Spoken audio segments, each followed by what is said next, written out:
अब पाकिस्तान पूरी तरह आर्थिक टाइम बम पर बैठा है।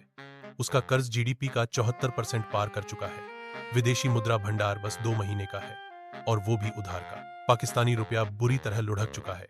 2017 में $1 के मुकाबले 100 पाकिस्तान रुपए था, अब 330 तक पहुंच गया।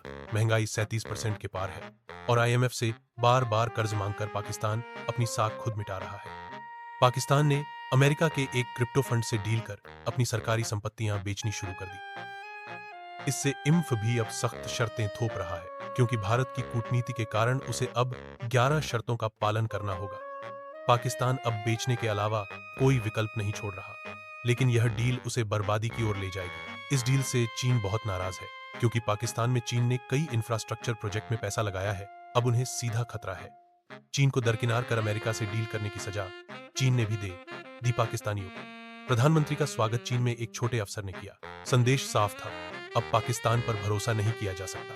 बलूच, सिंध, पश्तून और पौक में आजादी की लहर तेज हो चुकी है। ऑपरेशन सिंदूर ने पाकिस्तान की सेना की कमर तोड़ दी है। बलूचिस्तान पहले से ज्यादा उग्र हो चुका है।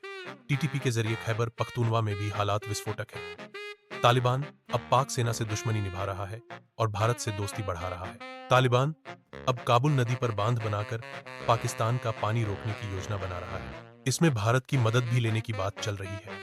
साथ ही भारत ने सिंधु संधि खत्म कर पाकिस्तान की रीढ़ यानी उसकी कृषि व्यवस्था को भी चौराहे पर ला खड़ा किया है। अब पाकिस्तान के अंदर अशांति और विद्रोह तेजी से बढ़ेगा। सिंध और पौक अभी कमजोर हैं, लेकिन जल्द ही बलूचिस्तान की राह पकड़ लेंगे।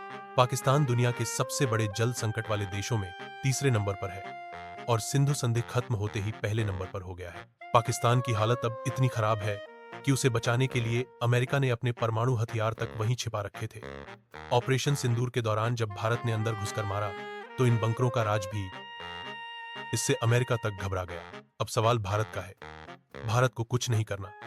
पाकिस्तान खुद ही थाली में परोस कर देगा पौक, बलूचिस्तान और केपी के। भारत सिर्फ वही करता रहे जो अभी कर रहा है, कूटनीतिक, आर्थिक और सैन्य दबाव। पाकिस्तान अब समय की बात है, वो खुद अपने टुकड़े करेगा। बस भारत को संयम और निरंतरता बनाए रखनी है। जो लोग पूछते थे कि पाकिस्तान से कब निपटा जाएगा, उन्हें अब जवाब मिल रहा है। पाकिस्तान टूट रहा है, और इस बार उसकी चीखें सबसे तेज उसके अपने ही गद्दारों के घरों से उठेंगी।